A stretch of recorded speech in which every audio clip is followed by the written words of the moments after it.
Queridos hermanos, vamos a continuar entonces con el mensaje de hoy, segunda parte.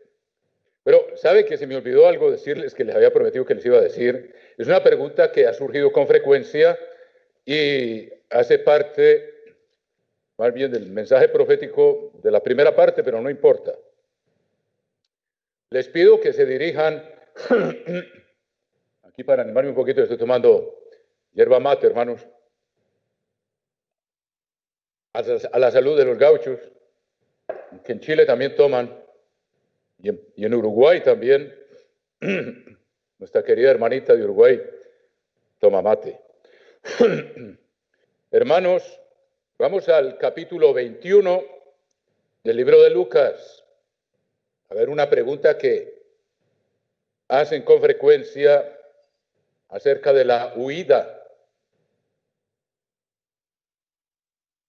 Dice aquí, en el capítulo 21, versículo 20 del libro del Evangelio de Lucas, dice: cuando viereis, espero que estén ahí todos, 21, 20, cuando viereis a Jerusalén rodeada de ejércitos, sabed entonces que su destrucción ha llegado.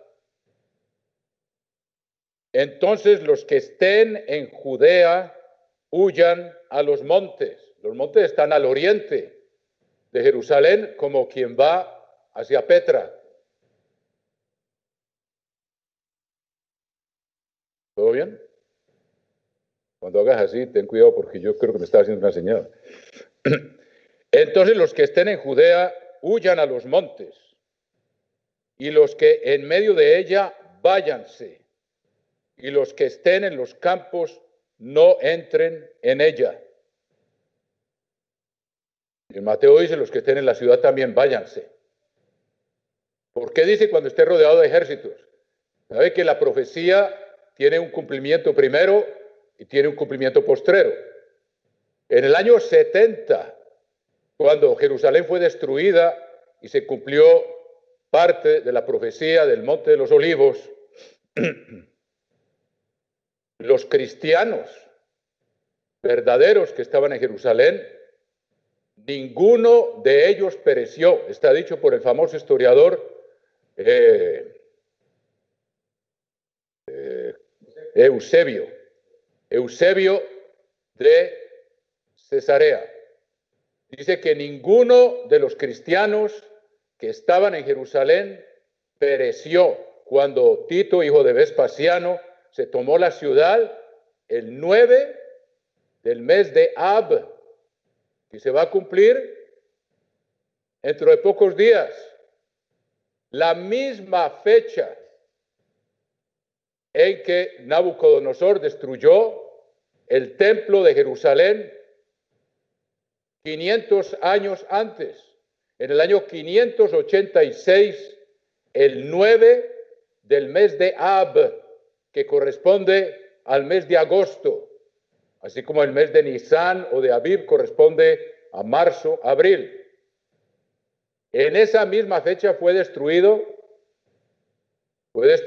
Jerusalén por las huestes de Nabucodonosor, y estamos a punto de llegar a esa misma fecha de esa destrucción de Jerusalén en el año 70. Y los cristianos, ya conocían estos textos de nuestro Señor, todos los que estaban en Judea, cuando vieron la ciudad rodeada de ejércitos, huyeron. Y alguien dirá: bueno, y si está rodeada de ejércitos, ¿cómo se pueden escapar? Lo que ocurrió es interesante. También en los días de Antíoco Epífanes, se lo leí en el libro de los Macabeos, la ciudad también fue rodeada de ejércitos, pero entraron en conversaciones de paz, pero una paz fingida. Seguramente lo mismo va a pasar. Va a haber un ejército poderosísimo que va a rodear a Jerusalén, pero no la va a atacar de inmediato, porque van a tener como cierta conversación de paz con el gobierno judío. Y sabemos que a raíz de eso se van a parar los sacrificios. A raíz de ese hecho de que la ciudad está rodeada de ejércitos. Pero entonces, como no van a dar orden de ataque de inmediato, va a haber posibilidad de salir de la ciudad antes de que el ataque llegue. O sea, la ciudad va a ser rodeada de ejércitos 1290 días antes del retorno de Cristo. Porque faltando 1290 días será la abominación desoladora en Mateo. Y dice lo mismo: cuando veáis la abominación desoladora, los que estén en Judea huyan a los montes. Y en Lucas dice: cuando veáis la ciudad rodeada de ejércitos, los que estén en Judea huyan a los montes. ¿Qué quiere decir eso? Que las dos cosas van a suceder al mismo tiempo. En Mateo se nos dice que va a ser la suspensión de los sacrificios como cumplimiento de la profecía de Daniel, y en Lucas se nos dice que va a ser cuando la ciudad esté rodeada de ejércitos. Entonces, lo que se da a entender es que va a haber posibilidad de salir aunque esté rodeada de ejércitos. En el año, poco antes del año 70, el gobernador de Siria, Cestius Gallus, vino y rodeó a Jerusalén antes de que Tito se la lograra tomar, antes de que llegara Tito, el general Tito, hijo de Vespasiano, que llegó a ser emperador. Y cuando llegó la noticia de la muerte de Nerón, levantó el sitio y se fue a auxiliar al hijo de Vespasiano. Y ahí fue cuando los cristianos salieron, siguiendo la instrucción de nuestro Señor Jesucristo en el libro de Lucas. Se los digo. Y nosotros sabemos que faltando 1290 días va a empezar la abominación desoladora, como dice Mateo. Y en Lucas dice, verifiquen ustedes mismos. En Mateo dice: cuando veáis la abominación desoladora en el lugar santo, los que estén en Judea huyan a los montes. Y en Lucas dice: cuando veáis la ciudad rodeada de ejércitos, los que estén en Judea huyan a los montes. Entonces las dos cosas ocurren al mismo tiempo. Un evangelio nos da una cosa y el otro nos da la otra. Así es como Dios nos va instruyendo un poquito aquí y un poquito allá. Entonces, ¿qué pasa? Algo va a ocurrir. Seguramente el ejército de la bestia va a bajar a Egipto, porque ese es el objetivo, es llegar a aplastar a Egipto.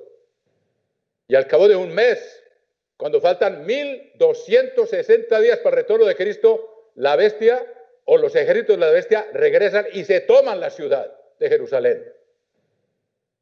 Asombroso.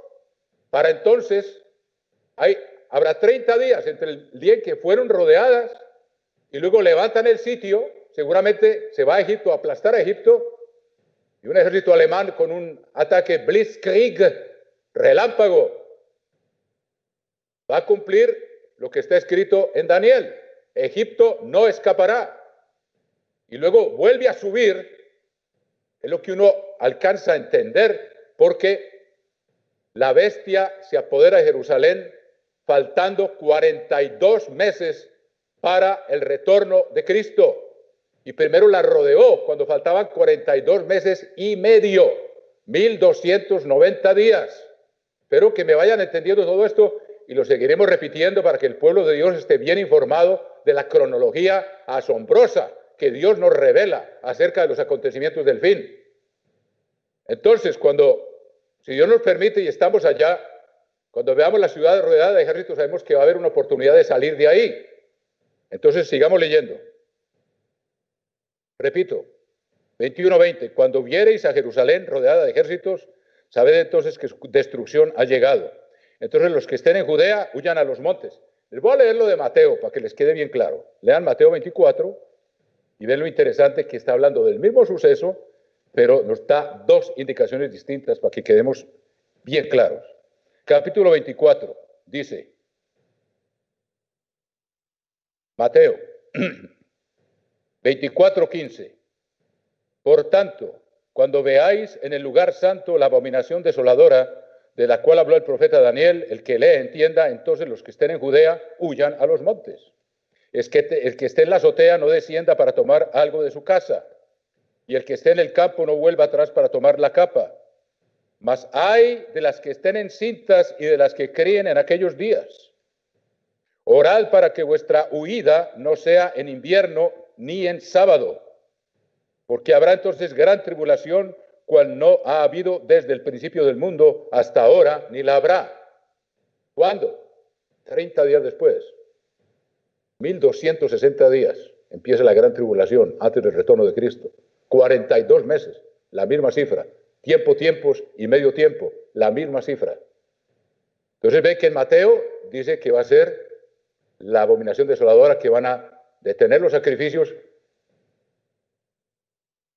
y la bestia y el falso, a lo mejor los dos se van a sentar ahí, a hacerse adorar. En Tesalonicenses dice que el hijo de perdición se sentará y se hará adorar como si fuera Dios sentado en el templo de Dios. Ahí se va a cumplir la profecía de 2 Tesalonicenses, que tiene que ver exactamente con lo mismo. Y entonces, ahí dice, hay de las que estén encinta y criando en aquellos días. A mí me han preguntado varias veces, entonces es mejor parar de tener niños ahora. El asunto es que nadie sabe exactamente esto cuándo va a ocurrir. Puede que ya esté a las puertas, parece ser, pues no estamos seguros. Y Dios no da una orden de que los casados dejen de tener hijos. Entonces, ¿qué significa esto? ¿Cómo se aplica esto? Que lo leímos en Mateo, lo vamos a leer ahora. Entonces, los que estén en Judea, estoy leyendo 21 de Lucas. Los que estén en Judea, huyan a los montes. Los que estén en medio de ella, váyanse. Y los que estén en los campos, no entren en ella, porque estos son días de retribución, para que se cumplan todas las cosas que están escritas. Vemos que la bestia se va a tomar la ciudad de Jerusalén, dice el capítulo 11 de Daniel. Levantará su tienda en el monte glorioso entre los mares. Entonces, eso se va a cumplir. Luego dice, mas hay de las que estén encintas y de las que críen en aquellos días, porque habrá gran calamidad en la tierra e ira sobre este pueblo. Y caerán a filo de espada, y serán llevados cautivos a todas las naciones, y Jerusalén será hollada por los gentiles hasta que los tiempos de los gentiles se cumplan. 42 meses, tal como dice Apocalipsis 11. Todo esto lo entendemos ya, hermanos. Entonces, dice, hay de las que estén encintas y de las que críen en aquellos días. ¿Por qué? No está hablando de los que se van cuando vean la señal, sino de los que se quedan. ¿Entienden, hermanos? Primero que todo, sabemos que la bestia va a levantar las tiendas de su palacio en Jerusalén. Está en el capítulo 11, 40 y pico de Daniel. Y luego Jesucristo dice que los gentiles van a hollar la ciudad hasta que se cumplan los tiempos de los gentiles. En el capítulo 11 del Apocalipsis dice que los gentiles hollarán la ciudad santa 42 meses, 3 años y medio. Pero Jesucristo da la orden de salir de ahí cuando falten 1290 días para su regreso. O sea que hay un lapso de 30 días entre el momento en que Cristo da la orden de salir y el momento en que Jerusalén cae en manos de la bestia y de los gentiles por 42 meses. Entonces son los que se quedan ahí, en los que se cumplen las profecías. Y vean una profecía más bien clara que la estudiamos en Zacarías hace pocos días. Dice aquí, me salió un verso. En Zacarías capítulo 14, dice, y esto se va a cumplir, porque aquí, ¿qué dice? Porque estos son días de retribución para que se cumplan todas las cosas que están escritas. Entonces es cuestión de entender cuándo va a entrar la bestia. Entonces hay un espacio de tiempo para huir antes de que la bestia se tome a Jerusalén. ¿Y qué va a ocurrir después de que la bestia se tome a Jerusalén? Se va a cumplir lo que está escrito porque habrá gran ira contra el pueblo. Y véanlo aquí, capítulo 14 de Zacarías. Dice, versículo 1, he aquí, el día del Eterno viene y en medio de ti serán repartidos tus despojos. Esto lo estudiamos. ¿Por qué dice en medio de ti? Porque la ciudad no va a ser tomada y la bestia se va. La bestia llega y se queda ahí. Y ahí mismo reparte el botín. Se queda en Jerusalén. Porque yo reuniré a todas las naciones para combatir contra Jerusalén. Ahí es cuando son la ciudad rodeada de ejércitos. Y la ciudad será tomada. ¿Cuándo? 30 días después. ¿Ven cómo podemos ubicar estas cosas, hermanos? Y serán saqueadas las casas y violadas las mujeres. ¿Cuándo? Cuando sea tomada la ciudad. Entonces lo que está escrito es para los que se quedan en la ciudad y no van a ser protegidos. Entonces, si una mujer está encinta, yo estoy seguro que Dios la va a proteger. Si ha llenado los requisitos espirituales, tiene que salir antes de que la bestia se tome la ciudad. Son los que se quedan porque no entienden las profecías, esperando tal vez que van a poder defender la ciudad. Y dice, entonces, ¿por qué dice, ay de las que estén encintas y criando en aquellos días? Porque mire las cosas tan horribles que sean. Yo reuniré a todas las naciones para combatir contra Jerusalén. Primero vienen y la rodean, luego levantan el sitio y 30 días después, faltando 1290 la rodean, faltando 1260 se toman la ciudad. Y la ciudad será tomada, entonces ya no deben estar ahí los que entendieron y obedecieron la instrucción de Cristo, como ocurrió con los primeros cristianos, que ninguno pereció. La ciudad será tomada y serán saqueadas las casas y violadas las mujeres, y la mitad de la ciudad irá en cautiverio, más el resto del pueblo no será cortado de la ciudad. Espero que me entiendan bien eso, porque hay personas que con toda naturalidad, es muy comprensible, que entiendan eso. Los cristianos del primer siglo obedecieron y se fueron, y cuando la ciudad fue tomada, ninguno pereció. Los de ahora, si Dios quiere que estemos ahí, yo no voy a ser absolutamente dogmático, pero las indicaciones son como que, ¿por qué dicen los que estén en Judea? Ya no tenemos a nadie ahora. Y la palabra de Dios es válida para siempre, entonces es factible que tengamos que seguir esa instrucción. Y entonces las mujeres, aunque estén encintas, a lo mejor Dios no va a permitir que queden encintas. Eso ya depende de Él. O que venga una orden revelada de Dios de que ya no pueden quedar encintas las mujeres. Pero lo esencial es salir de ahí con tiempo e ir hacia los montes y hacia el desierto donde Dios tiene lugar preparado para su iglesia por 3 años y medio. Espero que me hayan entendido eso, hermanos. Si tiene preguntas, pues escríbanle a don Cristian, que tiene toda la respuesta. Bueno, hermanos queridos, vamos a otro tema. Tema de las máscaras.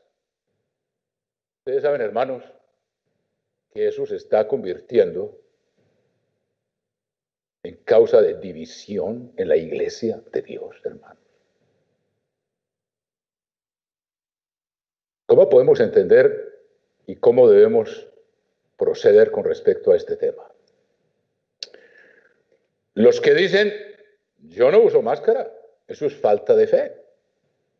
Y hay quienes dicen que los líderes de la iglesia aquí en la sede no tienen fe, porque están diciendo que los hermanos deben usar máscara cuando vamos a servicios. O acatar las instrucciones de los gobiernos que nos piden que tengamos máscara en todos los lugares públicos.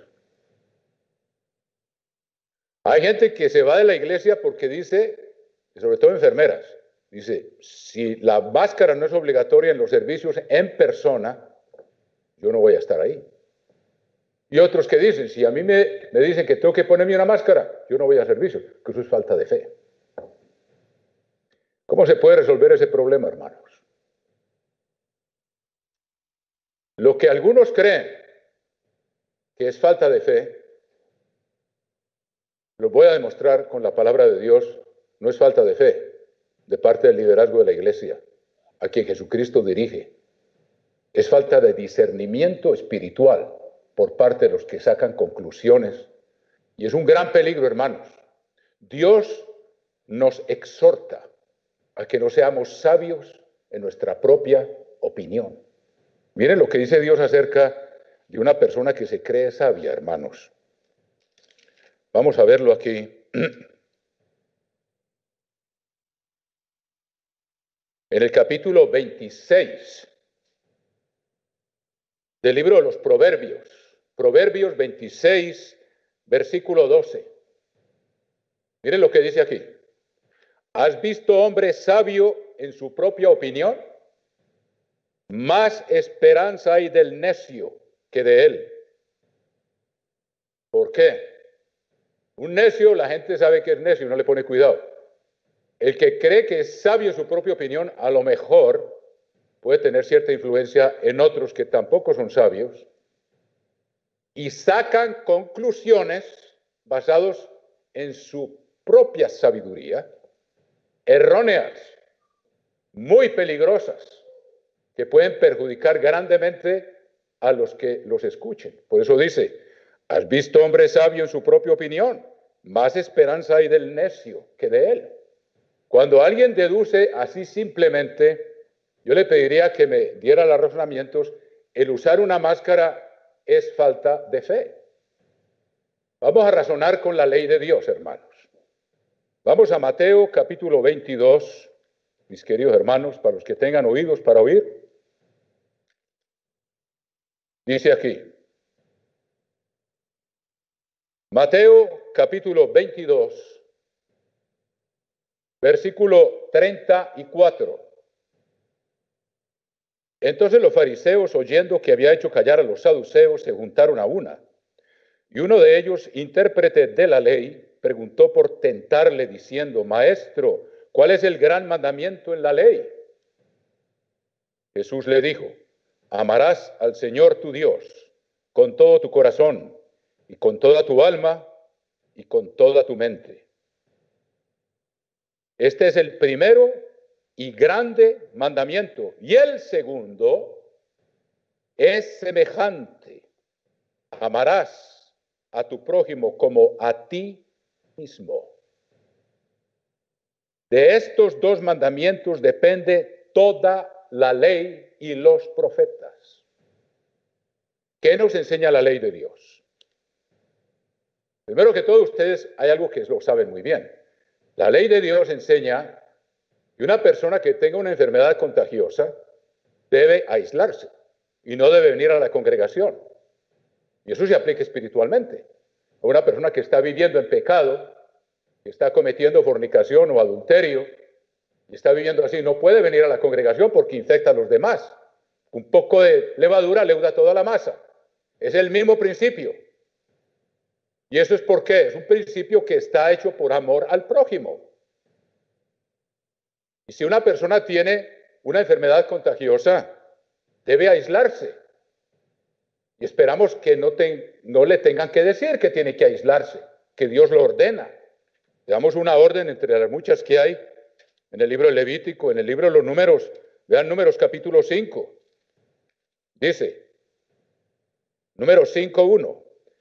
El Eterno habló a Moisés diciendo, manda a los hijos de Israel que echen del campamento a todo leproso y a todos los que padecen flujo de sangre, de semen, y a todo contaminado con muerto. Así hombres como a mujeres echaréis fuera del campamento. Los echaréis para que no contaminen el campamento de aquellos entre los cuales yo habito. Entonces es un principio que espero que todos comprendemos y estamos de acuerdo. Ahora bien, esto está basado en el amor al prójimo, para no contaminarlo. Ahora, si de esos dos mandamientos pende toda la ley y los profetas, Dios nos manda en su ley, y ahora les digo una cosa, alguien no puede decir, no, yo tengo mucha fe, yo tengo el coronavirus, pero yo voy a la congregación por fe. ¿Eso cómo se llama? Eso se llama tentar a Dios, porque está desobedeciendo una ley de Dios, de que debe estar aislado. Y si vive en una casa con alguien que está contaminado, no debe estar en contacto con gente de la iglesia que no está contaminada. Y debe estar aislado también, porque aunque tal vez no tenga los síntomas, puede muy bien ser portador. Entonces alguien no puede decir, no, yo tengo mucha fe. Y yo me voy y puedo abrazar a la gente y hacer todo lo que quiera porque yo tengo fe. Si sabe que está contaminado, está desobedeciendo una ley de Dios. Y eso es fe sin obras, es fe muerta. Eso no es fe. Eso es falta de discernimiento y falta de obediencia. Y es tentar a Dios.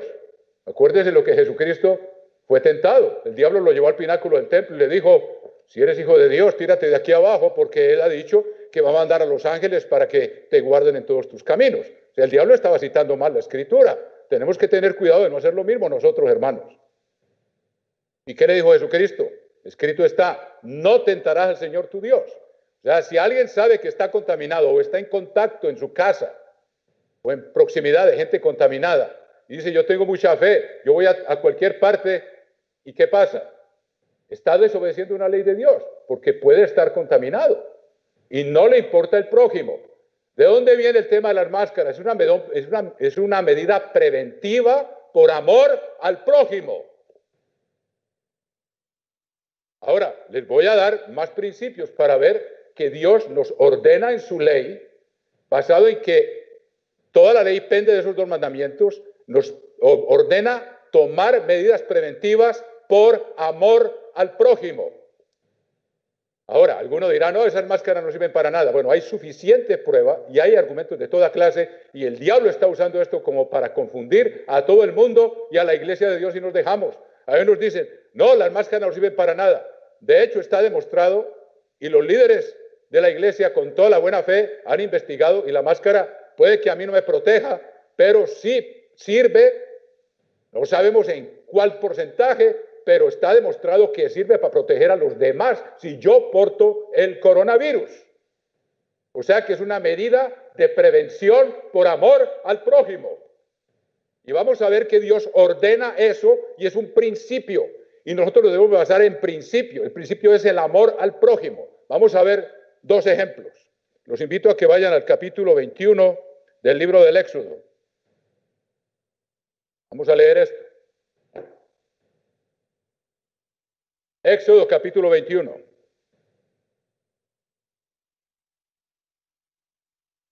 Versículo 28. Si un buey acorneare a hombre o a mujer, y a causa de ello muriere, el buey será apedreado, y no será comida su carne, mas el dueño del buey será absuelto. Sigamos leyendo.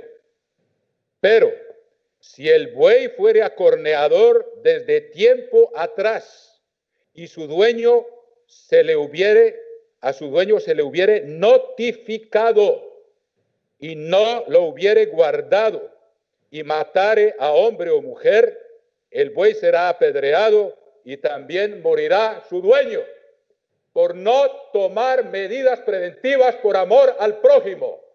En el principio está ahí. Cristo dijo, de estas leyes pende toda la ley y los profetas. El hecho de tener a un buey o un toro bravo encerrado es una muestra de amor al prójimo que hace parte del principio fundamental de la ley de Dios. Y el que no lo haga está infringiendo la ley de Dios y está poniendo en peligro la vida de los demás y está quebrantando la ley de Dios. Ahora vamos a ver otro. Deuteronomio, capítulo 22.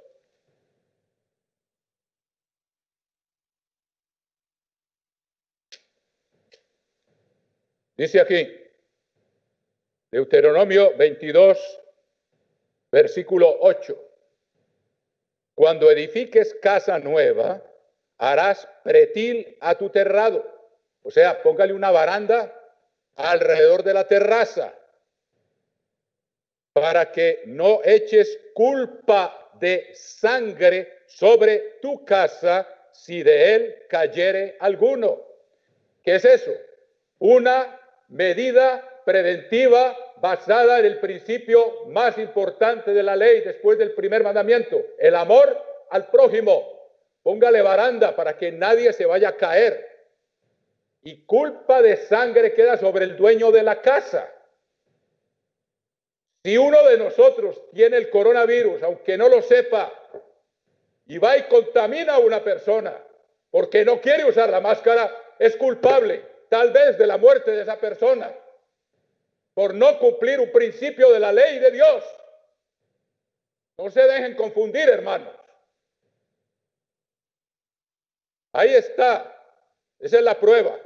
Es ley de Dios. ¿Basado en qué? Amor al prójimo. Y se aplica en el caso del buey, se aplica en el caso de la baranda o del pretil, en el terrado del que tiene una casa nueva, le tiene que poner como las demás casas deben de tenerlo, por protección de la vida del prójimo. Si yo tengo anticuerpos, pero tengo el coronavirus, y digo, no, yo tengo fe, a mí no me importa, yo no tengo por qué llevar una máscara. y voy y contamino a una persona o a un anciano que tiene condiciones preexistentes de salud, y si esa persona muere porque yo digo, no, yo tengo mucha fe, si yo le transmito el coronavirus, yo soy culpable de la muerte de esa persona por no querer aplicar un principio basado en el amor de Dios y un consejo que nos da el liderazgo de la iglesia, y alguien saque el argumento sin base de que eso es falta de fe. Eso es falta de obediencia, es falta de amor a Dios y es una transgresión de la ley de Dios, mis queridos hermanos. No se dejen enredar tan fácilmente, por favor. Si uno se preocupa por los demás, debe tomar medidas de precaución. Y Dios no iba a poner poner una lista de todas las medidas de precaución. Da un principio tan sabiamente, y cuando le dijeron cuál es el gran mandamiento de la ley, primero, amarás al Señor tu Dios con todo tu corazón, con toda tu alma, con toda tu mente y con todas tus fuerzas. Y el segundo, ahí mismo, amarás a tu prójimo como a ti mismo.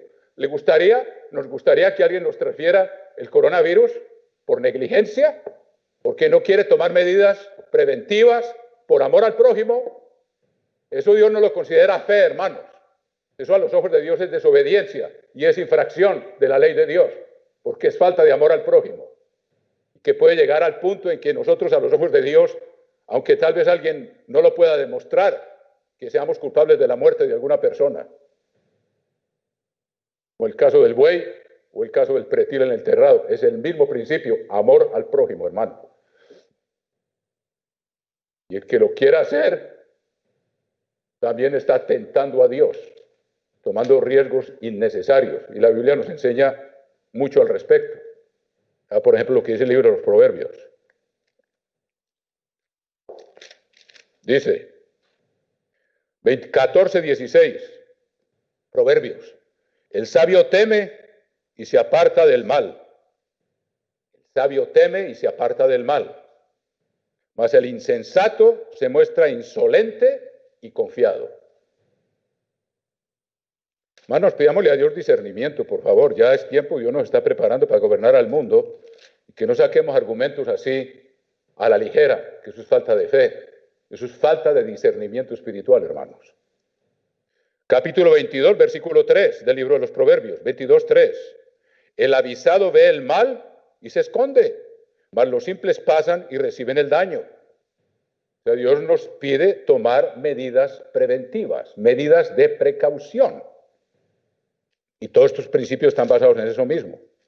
Y les leo otra vez el capítulo 26, versículo 12, que hay gente que saca conclusiones y están acusando a la iglesia, al señor Weston, de que no tiene fe. Eso no es falta de fe de parte del señor Weston, es falta de discernimiento espiritual de los que lo están acusando. No entienden los principios fundamentales de la ley de Dios y cómo aplicarlos hoy por hoy y cómo ponerlos por obra.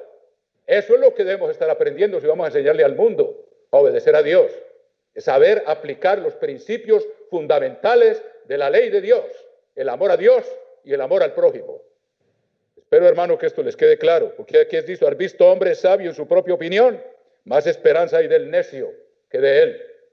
Empiezan a sacar conclusiones y están difundiendo eso como fuego en matorral, y ya hay gente que se va a rebelar y se va a salir de la iglesia porque cree que la iglesia ya no tiene fe.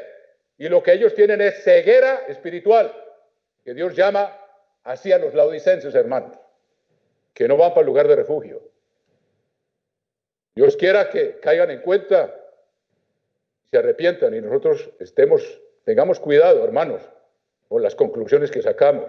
Pidámosle a Dios sabiduría para saber administrar su ley, primero que todo, con nosotros mismos, hermanos.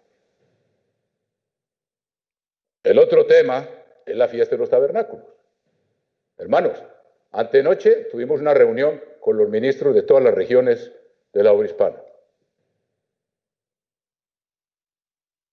Y hay quienes concluyen también, sacando conclusiones, de que no nos estamos congregando y estamos tomando por costumbre el no congregarnos. ¿Cuándo hemos dejado de congregarnos, hermanos? Hasta va a haber un coro universal, gente de todas las, unidos las voces de todos cantando, hermano. ¿Qué ha producido esto? Más unión entre los hermanos. Ahora, son circunstancias únicas. Si fuera una peste en que cualquiera tiene los síntomas de inmediato y se pueden identificar y se pueden aislar ellos. El problema es que es un enemigo invisible, es una peste que anda en oscuridad. Y muchos no saben si la tienen o no la tienen, y tienen que tomar medidas de precaución por amor al prójimo, y no andar tomando riesgos innecesarios. Entonces, hermanos, por ejemplo, en Guanajuato, donde tenemos el lugar donde más gente acude a la fiesta de los tabernáculos en México, ahora hay alerta roja, está en cero, no se puede hacer ninguna reunión por orden del gobierno. Ahora, eso no nos impide a nosotros guardar la fiesta, eso no nos impide guardar el sábado. También hay gente que confunde esas cosas, hermanos, falta de discernimiento. Iba a sacar hoy el edicto de Constantino en el año 325 o algo así. Hubo varios edictos donde prohíben guardar el sábado. Es una cosa muy distinta, hermano. Nosotros aquí estamos guardando el sábado y en el Espíritu estamos unidos y estamos congregados y estamos aprendiendo. Nadie nos impide que podamos hacer esto. No hay ninguna ley ahora que nos impida hacerlo. Cuando haya una ley que nos impida hacerlo, vamos a hacer lo que tengamos que hacer por obedecer a Dios, antes que a los hombres. Pero en los días de Constantino, el punto llegó a tal punto que los propietarios de negocios que cerraran el día sábado les confiscaban el negocio, se los quitaban, porque los identificaban como gente que guardaba el sábado. Eso todavía no ha llegado, va a llegar, eso sí, pero todavía no estamos ahí. Basados también en la ley de Dios, que Jesucristo le reprendió a los fariseos por dejar de lado lo más importante de la ley. Miren capítulo 23 de Mateo, versículo 23. Dice, Mateo 23, 23. Ay de vosotros, escribas y fariseos, hipócritas, porque diezmáis la menta y el eneldo y el comino, y dejáis lo más importante de la ley, la justicia, que debía traducirse el juicio. ¿Qué es el juicio? Saber tomar decisiones sabias basadas en la ley de Dios. Ellos hacían juicios erróneos, confundían lo físico con lo espiritual, creían que si uno comía con las manos sin lavarse quedaba contaminado espiritualmente. Un error terrible de falta de discernimiento espiritual, que Jesucristo los corrigió, y muchas otras cosas parecidas. Ellos tenían sus propias leyes para sentir que eran santos, y eran leyes creadas por hombres que a los ojos de Dios no tienen validez. Entonces, dije, lo más importante de la ley es la justicia, debiera traducirse el juicio. El juicio es saber tomar decisiones sabias, como acabamos de explicar. El juicio es por qué aconseja o recomienda u ordena aún el gobierno de Dios en la iglesia que usemos máscaras cuando estamos en una reunión en común y que haya distanciamiento social. Eso es por amor al prójimo. Está basado en el principio de la ley, lo más importante de la ley. El primero y el segundo mandamiento, amar al prójimo como a sí mismo. Eso es sabiduría, eso es un juicio sabio. Pero sacar juicios erróneos es otra cosa. Hay de vosotros, escribas y fariseos hipócritas, que diezmáis la menta y el eneldo y el comino. O sea, como dice Jesucristo, se tragan un camello y filtran un mosquito. Y dejáis lo más importante de la ley, la justicia. Cámbienlo, es el juicio. Saber tomar decisiones sabias. La misericordia y la fe. ¿Cuál es la misericordia? La misericordia es que en casos extremos, y Jesucristo lo explica muy bien en el capítulo 12, mire el capítulo 12 de Mateo.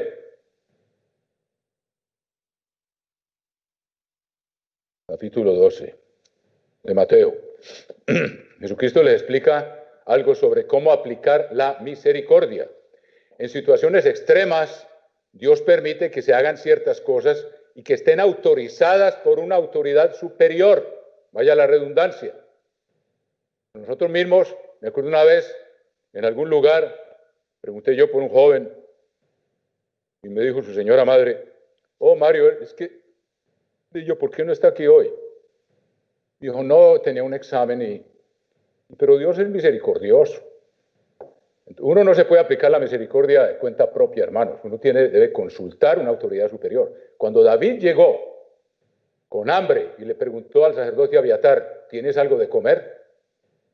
Venía huyendo, tenía hambre, era un caso urgente y extremo.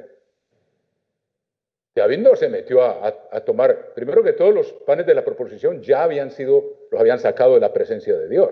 Ya no estaban ahí, los habían renovado porque se ve que era un día sábado. Cada sábado había que renovarlos. Pero David no dijo, dame los panes de la proposición. No. El sacerdote le dijo, es lo único que tengo. Y le preguntó que si estaban limpios sus vasos. O sea, tenía que haber cierta preparación para comer algo que ya tenía una categoría de santo, de apartado especial. Veámoslo aquí. Capítulo 12 del Evangelio de Mateo. En aquel tiempo iba Jesús por los sembrados en un día de sábado, y sus discípulos tuvieron hambre y comenzaron a arrancar espigas y a comer. Viéndolo los fariseos le dijeron, he aquí tus discípulos hacen lo que no es lícito hacer en el día sábado. Estaban haciendo un mal juicio. Jesucristo les dijo, ustedes dejan lo más importante de la ley. No sabían aplicar la ley de Dios. Y uno estaban trabajando, no tenían una hoz y estaban haciendo la siega, estaban comiendo. Lo que no es lícito quiere decir que no es de acuerdo con la ley hacer en el día sábado. Pero él les dijo, ¿no habéis leído lo que hizo David cuando él y los que con él estaban tuvieron hambre? ¿Cómo entró en la casa de Dios y comió los panes de la proposición que no le era lícito? O sea, la ley, la misericordia entra cuando hay casos extremos. Y la ley dice una cosa y por misericordia, si viene autorizado por una autoridad superior, entonces se puede llevar a cabo. Aquí el caso, no les era lícito comer ni a él ni a los que estaban con él estaban. David no era de la tribu de Leví, ni de la descendencia de Aarón, sino solamente a los sacerdotes. ¿O no habéis leído en la ley cómo en el día sábado los sacerdotes en el templo profanan el día sábado y son sin culpa? Porque todos los días había que hacer el sacrificio de la mañana y el sacrificio de la tarde. Un cordero por la mañana y otro por la tarde. El día sábado era el doble trabajo. Nada más con la ofrenda y otras ofrendas que había que presentar el sábado. Pero por la mañana, usted lo lee en el libro de los números, había que presentar 2 corderos por la mañana y 2 por la tarde. El doble de trabajo. Y sin embargo estaban sin culpa, que estaban trabajando en la obra de Dios. Dice, profanan el día sábado y son sin culpa. Pues os digo que uno mayor que el templo está aquí. O sea, Jesucristo podía autorizar eso. Él tenía la autoridad. Y si supieses qué significa misericordia quiero y no sacrificio, no condenaríais a los inocentes. Los que hacen malos juicios condenan gente inocente. Porque el Hijo del Hombre es Señor, aún del día sábado. Por ejemplo, cuando Ezequías celebró la Pascua, en el segundo libro de las Crónicas, hacía 150 años por lo menos, hermano, desde los días de Salomón, en que no se celebraba una Pascua de doble porción, en que celebraban una semana y luego siguieron con otra, estaban tan felices. ¿Por qué? Porque ya los asirios se habían llevado cautivos, aparte de los hermanos de ellos, de las 10 tribus del norte, cuya capital era Samaria, que se habían separado de Judá. Y Ezequías, en su fervor, quería celebrar la Pascua y mandó mensajeros a los pocos que quedaban, que los asirios todavía no se habían llevado cautivos, por allá a la tierra de los Medos, por el mar Caspio. Y los mandó a invitar, vengan a guardar la Pascua. Y eso era lo que, yo espero que ustedes todos, yo cuando les hablo, yo doy por sentado que ustedes hay cosas que las han leído. ¿Ustedes se acuerdan que Jeroboam, el que fue criado de Salomón, debido a los pecados de Salomón, Dios le dijo que le iba a conceder las 10 tribus del norte. Y la tribu y el reino iba a ser dividido después de la muerte de Salomón. Y Jeroboam, por falta de fe, es un estudio interesante, Dios le dijo, si me obedeces, te voy a dar descendencia como a David. Dios le prometió eso, pero Jeroboam no creyó. Y dijo, sí, bueno, yo ahora soy el rey aquí sobre las 10 tribus del norte, mucha más gente. En Judá se quedó Leví, Benjamín y los judíos. Yo aquí soy el rey de las 10 tribus del norte. Resulta que si yo los dejo ir a Jerusalén a las fiestas, se les revive el amor y el celo y a mí me van a dejar y me van a matar, sin tener en cuenta lo que Dios le había dicho. Y puso 2 becerros de oro, hermanos queridos. Uno ahí en Betel, que está cerca de la frontera con Judea, y el otro en el norte, en Dan, la tribu de Dan que estaba más al norte, para que la gente fuera a adorar esos becerros, en lugar de ir a Jerusalén a adorar al Dios vivo, hermanos. Espantoso pecado el que cometió este hombre. ¿Pero por qué me fui por ahí? Porque debido a eso ya la gente del norte no bajaba. Y ya Jeroboam había muerto, y ya Dios estaba castigando a las tribus del norte por haberse vuelto idólatras, después de haberles mandado profeta tras profeta.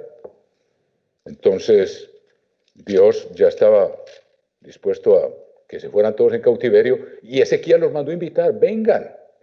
Y dice que los mensajeros iban, y habían perdido tanto el conocimiento de Dios y de la ley de Dios, que se burlaban de ellos, y creían que estaban echando chistes, y cómo que bajemos a Jerusalén, ¿a qué? O sea, estaban corrompidos por la idolatría, hermano. Habían abandonado a Dios. Por eso Dios los llevó cautivos hasta el día de hoy. Todavía están errantes por el mundo o establecidos lejos de la Tierra Santa. Entonces dice que hubo gran regocijo, porque desde los días, unos de la tribu de Aser y de la tribu de Manasés y otras tribus vinieron a celebrar la Pascua. Y eso no se había visto desde hacía 150 años, hermanos, desde los días de Salomón, que se celebraban los pocos que quedaban del norte y venían. Eso fue un momento excepcional. Y resulta que algunos no se habían purificado de acuerdo a los ritos de la ley. Tenía que haber una purificación física, ahora como nosotros la hacemos espiritual. Por eso nosotros damos mensajes de preparación de la Pascua para preparar espiritualmente al pueblo para que tome la Pascua dignamente. Lo mismo en esos días, lo que era físico, ahora es espiritual. Y muchos no se habían sometido a los ritos que Dios exige, que podemos estudiar en otra ocasión. Y entonces, ¿qué pasó? En el capítulo 30, versículo 17 del segundo libro de las Crónicas, capítulo 30, versículo 17, porque había muchos en la congregación que no estaban santificados, y por eso los levitas sacrificaban la Pascua por todos los que no se habían purificado para santificarlos al Eterno. Porque una gran multitud del pueblo de Efraín y Manasés y de Isaacar y Zabulón se habían purificado y comieron la Pascua. No se habían purificado. Una gran multitud. Los que vinieron del norte no tuvieron tiempo y a lo mejor ni se acordaban. Y en medio del gozo de que se habían reunido, dice, porque una gran multitud, vuelvo a leer el versículo 18, del pueblo de Efraín y Manasés y de Isaacar y Zabulón, no se habían purificado y comieron la Pascua no conforme a lo que está escrito. Mas Ezequías oró por ellos diciendo, Eterno, que es bueno, sea propicio a todo aquel que ha preparado su corazón para buscar a Dios. Al Eterno, el Dios de sus padres, buscar a Dios, al Eterno, el Dios de sus padres, aunque no esté purificado según los ritos de purificación del santuario. Y oyó el Eterno a Ezequías y sanó al pueblo. Ya que por no estar purificados, ya se estaban enfermando. Y Ezequías le dijo, Señor, esto es una ocasión única. Desde los días de Salomón, habían pasado como 150 años y habían venido unos cuantos del norte, una gran multitud. Primera vez que celebraban la Pascua desde aquel tiempo. Y Dios escuchó. Y ellos tenían una actitud correcta y Dios miró eso y los curó, los sanó. Eso es un acto de misericordia, pero que ellos, por su cuenta, ¿qué hicieron? Tomaron la Pascua, pero tuvo Ezequías, que fue una autoridad superior, tuvo que interceder por Dios, ante Dios, por ellos. Asimismo, ahora, hermanos, la fiesta de los tabernáculos se nos vino encima. Y en muchos países hay incertidumbre, porque a causa de la pandemia, los gobiernos, hay sectores que lo tienen completamente clausurados y no se pueden tener reuniones de ninguna índole. ni ningún hotel puede hospedar a nadie. Esa es la situación actual, por ejemplo, en Colombia. Ahora, en Chile y en Bolivia, hasta ahora se van a poder reunir. Se van a poder reunir, gracias a Dios. Pero lo que es en Colombia, Venezuela, en Costa Rica también se van a poder reunir, porque son pocos y el lugar donde se van a reunir es enorme y se pueden reunir por burbujas, que son las mismas familias que están bajo una misma burbuja, por decirlo así, y no se contaminan entre ellos, que están viviendo juntos, como la familia Schaubek. Entonces ellos se juntan y comen juntos, y después otra burbuja, que es otra familia, y están en un salón, ellos son, creo que son menos de 30, están en un salón para 150 personas. Entonces hay suficiente distanciamiento para que si alguien trae el virus no vaya a contaminar a los otros, por amor al prójimo, hermano. Entonces en Costa Rica también lo van a poder hacer. En Guatemala se están tomando medidas para que los hermanos, bajo la dirección de Cristian, y en México también, que los hermanos encuentren un lugar por familias y se preparen para guardar la fiesta, hermanos. Ahora, alguno dirá, sí, pero Dios ordena que haya un sitio. Precisamente ahí se aplica la misericordia. Estamos en situaciones extremas, hermanos. Lo importante es guardar la fiesta, tener ese espíritu de la fiesta. Y si algunas familias se tienen que quedar en casa, que se queden en casa. Y ahí oyen los sermones y no lo tomen como rutina y que no, yo voy a seguir trabajando porque ya pues estamos aquí en la misma ciudad y yo puedo tener mi rutina diaria. Recuerden que el ejemplo supremo de nosotros es Jesucristo, hermano. Jesucristo subía a Jerusalén a guardar la fiesta y él dejaba todas las ocupaciones diarias que pudiera tener y subía a Jerusalén. Y toda esa semana estaba consagrado a enseñar y a estar en todo lo que es el ambiente de la fiesta y sus discípulos con él también. O sea que no lo tomemos a la ligera, hermano. Guardemos el espíritu de la fiesta. Cada uno va a tener que decidir, los jefes de familia, hermanos. Algunos todavía les daremos más instrucciones, pero faltan 2 meses para la fiesta. Pero creo que en Bolivia también ellos pueden encontrar o han encontrado un lugar apartado donde pueden estar en persona y guardar precauciones. Así es, hermanos, que es factible que algunos, a lo mejor algunos puedan construir una suca, como hacen los judíos, y como hacían hacen los de la iglesia del séptimo día, para la fiesta. Tienen una cabañita o una tienda y la adornan con frutos del verano, porque es fiesta de cosecha también, que representa la gran cosecha después de nosotros los primogénitos, pero nosotros somos los que vamos a ser reyes y ser sacerdotes, pero representa también una morada temporal. No quiere decir que tengan que dormir todos ahí en una chocita o en una tienda. Por misericordia, las circunstancias no se prestan para todo el mundo, hermanos. Y tal vez puedan comer una o 2 comidas al día para recordar también que estamos en moradas temporales y vamos rumbo hacia el reino de Dios. Entonces, hermanos, con la ayuda de Dios les daremos más instrucciones, pero viendo la situación y este tema del virus está peor ahora que hace 6 meses. No sabemos cómo va a estar de aquí a 2 meses, pero la obligación de guardar la fiesta está ahí y las medidas las hemos tomado.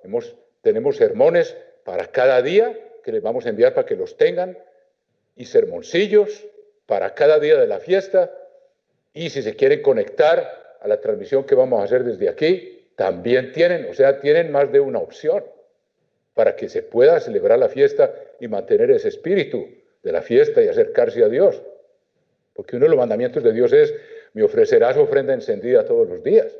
O sea, hemos sido llamados como un sacerdocio santo para ofrecer sacrificios espirituales a Dios por medio de Jesucristo. O sea, que debemos aumentar el tiempo de oración. Y es orden, está escrito ahí, ustedes lo leen en las instrucciones. Ahora hay familias que a lo mejor quieran decir: bueno, vamos a intercambiar de casas con otra familia. Pues tiene que tener en cuenta que si en una familia hay ancianos y ya están como parte de una burbuja donde no hay contaminación entre ellos, y de pronto se van a otra casa donde puede haber contaminación, Entonces ponen en peligro a la familia o a los ancianos. Entonces es mejor que se queden en su casa. Van a tener que decidir pidiéndole a Dios orientación, pero guardando el principio fundamental de que es la fiesta de los tabernáculos y los días santos. ¿Cuáles son? Ustedes lo saben y tienen el alimento espiritual que ya está preparado para ustedes y tienen el alimento que vamos a transmitir desde aquí. O sea que poco a poco, aún faltan 2 meses, les daremos más instrucciones a medida que el tiempo se acerque. Pero entre tanto, recuerden que esa puede ser una de las opciones principales que cada jefe de familia decida, nos vamos a quedar en casa o podemos ir a otro lugar, un lugar que se preste, que el ambiente sea propicio y no un foco de distracciones, un ambiente malsano o que no se preste para un ambiente de la fiesta. Es lo que procuramos siempre, ir a lugares apartados, si pueden, alquilar una cabaña o otra familia otra cabaña y estar juntos. En fin, hermanos, eso, o sea que les avisamos desde ahora y eso está autorizado por la sede. Esas son medidas de misericordia en momentos de necesidad extrema, en que aún por amor al prójimo no podemos reunirnos todos juntos y los gobiernos no lo permiten, que están tratando de tomar medidas para proteger a la sociedad, hermanos. Y debemos acatar esas medidas, pero seguiremos obedeciendo a Dios y vamos a guardar la fiesta. De todos modos, nos pondremos en contacto con ustedes en este tiempo que falta y les daremos más instrucciones. Hermanos, yo creo que eso era, si algo se me olvida ya, mis compañeros me recordarán o nos pondremos en contacto con ustedes para informarles más al respecto. Que Dios los bendiga y que la paz de Dios esté con todos ustedes. Amén.